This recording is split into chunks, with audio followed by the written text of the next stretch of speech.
بسم الله الرحمن الرحيم والفجر وليال عشر وشفع والوتر والليل إذا يسر هل في ذلك قسم لذي حجر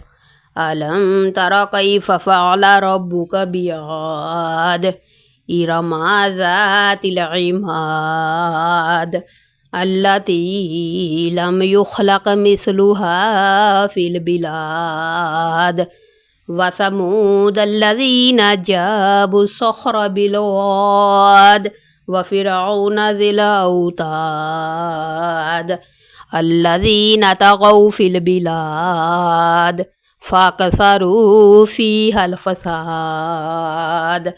فصب عليهم ربك صوت عذاب إن ربك لبالمرصاد فأما الإنسان إذا ما ابتلاه ربه فأكرمه ونعمه فيقول ربي أكرمن وأما إذا ما ابتلاه فقدر عليه رزقه فيقول ربي أهانن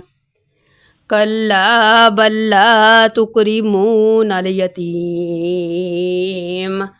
ولا تحاضون على طعام المسكين وتأكلون التراث أكلا لما وتحبون المال حبا جما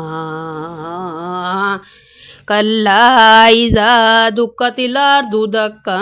دكا وجاء ربك والملك صفا صفا وجيء يومئذ بجهنم يومئذ يتذكر الإنسان وأنى له الذكرى